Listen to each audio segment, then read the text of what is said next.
আজকে চলে আসছে একটা গুরুত্বপূর্ণ বিষয় নিয়ে, খরগোশকে কি খাওয়াবেন এবং কি খাওয়াবেন না। খরগোশকে উল্টাপাল্টা খাবার খাওয়ান আপনারা, চলেন কি খাওয়াবেন এবং কি খাওয়াবেন আমি দেখাই। সবার কাছে আপনার কাঁচা ঘাস নাও থাকতে পারে। এই হচ্ছে দানাদার খাবারের রেশিও, এগুলো খাওয়াবেন না, ওদের পেটের সমস্যা হতে পারে। আসসালামু আলাইকুম, সবাই কেমন আছেন? আশা করি আল্লাহর রহমতে ভালো আছেন সবাই। তা আজকে চলে আসছে একটা গুরুত্বপূর্ণ বিষয় নিয়ে, খরগোশকে কি খাওয়াবেন এবং কি খাওয়াবেন না। আবার এই খাওয়ার ভিতরে একটা আপনার প্রবলেম সবার হয়, যেটা হচ্ছে যে আপনার খরগোশকে উল্টাপাল্টা খাবার খাওয়ান আপনারা, দিয়ে খরগোশের প্রস্রাবের গন্ধ হয়, নাহলে বলেন যে খরগোশের প্রস্রাবের নাকি অনেক গন্ধ। এটা হয় আসলে খরগোশকে উল্টাপাল্টা খাবার খাওয়ালে, আর খরগোশকে পানি কম খাওয়ালে। চলেন কি খাবেন এবং কি খাবেন আমি দেখাই আমার খরগোশকে দিয়ে।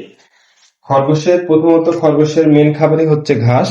খরগোশকে আপনারা 80% ঘাস খাওয়াবেন। ওদেরকে যে খাবারের তালিকা, যে খাবারটা দিবেন তার মধ্যে 80% থাকবে ঘাস। সবার কাছে আপনার কাঁচা ঘাস নাও থাকতে পারে।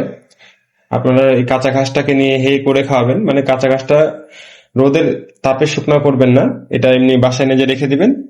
ওই শুকনোটাই হচ্ছে কাঁচা ঘাস, হে হয়ে যাবে, তখন আপনারা ওটা খাওয়াতে পারেন যাদের আজকে ঘাসের সমস্যা।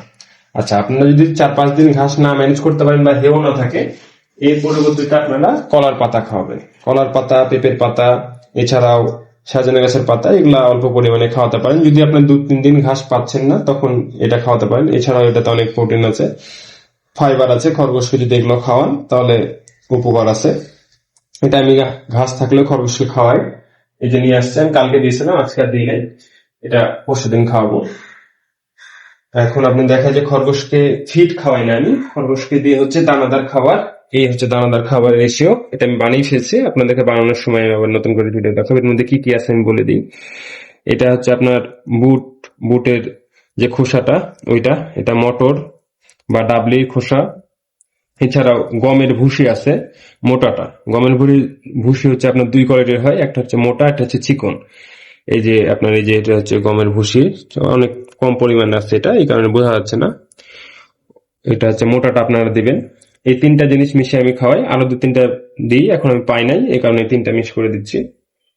এটা খরগোশকে আমি দিই হচ্ছে বিকালের সময়। খরগোশকে সকাল থেকে সন্ধ্যা পর্যন্ত ঘাস দিয়ে রাখি, আর বিকালের সময় আমি শুধুমাত্র এটা দিই। এই যেখানে বাটিগুলো রাখছি, এখানে দেওয়ার পরে আমি ওটাকে দিয়ে দিই। এটা আপনারা 100 গ্রাম বা 200 গ্রাম করে খাওয়াবেন। ছোট বড় খরগোশকে বা প্রেগনেন্ট খরগোশকে একটু বেশি দিবেন, বড় খরগোশকে তার থেকে একটু কম দিবেন, ছোটটাকে তার থেকে একটু কম দিবেন, এই আর কি। আর 2 মাসের নিচে বাচ্চাদেরকে এগুলো খাওয়াবেন না, ওদের পেটের সমস্যা হতে পারে। আর এখন হচ্ছে যেগুলো খাওয়াবেন সেগুলো তো দেখাই দিলাম। আর যেগুলো খাওয়াবেন না, সেটা হচ্ছে আপনার খরগোশকে আলুর খোসা, বিভিন্ন শাকসবজির খোসা, ভাত, এগুলা খরগোশকে কখনোই খাওয়ানো যাবে না। এগুলো যদি আপনারা খরগোশকে খাওয়ান তাহলে খরগোশ আস্তে আস্তে মারা যাবে। এগুলো খাওয়ালে সরাসরি খরগোশ ডাইরেক্ট মারা যায় না। আপনারা যখন এদিকে 5 দিন, 10 দিন, 20 দিন, 1 মাস খাওয়াবেন, হঠাৎ করে দেখবেন আপনার খরগোশ মারা গেছে।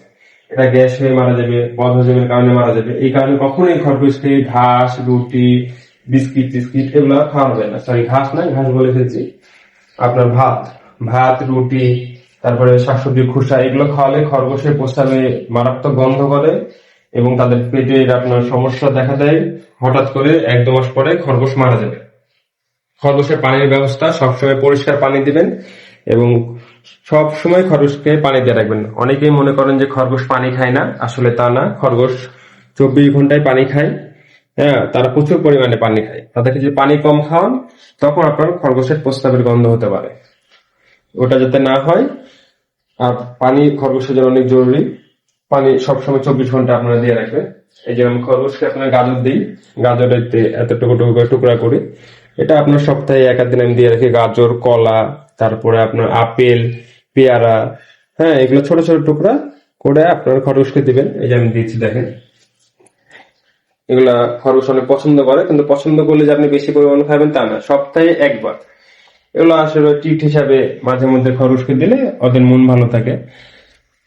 এই যে দেখেন, সব খরগোশ দৌড় দিয়ে আসবে। এই যে আরেকটা, এই যে নিচে আরেকটা। ওরা এগুলো পছন্দ করে, অনেকে এগুলো পছন্দ করে দেখে বেশি পরিমাণ খাওয়ান, কিন্তু বেশি পরিমাণ খাওয়ালে সমস্যা হচ্ছে। পরিমাণ অনুযায়ী মেনে সবাইকে আপনাদেরকে এগুলো খাওয়াতে হবে। এগুলো খাই পছন্দ করে দেখে বেশি পরিমাণ দিবেন, তাহলে সমস্যা হবে। তো এই ছিল খরগোশকে কি খাওয়াবেন আর কি খাওয়াবেন না। তো সবাই ভালো থাকবেন, আশা করি ভিডিওটা আপনাদের কাজে লাগবে। নেক্সট ভিডিওতে দেখা হবে। আল্লাহ হাফেজ।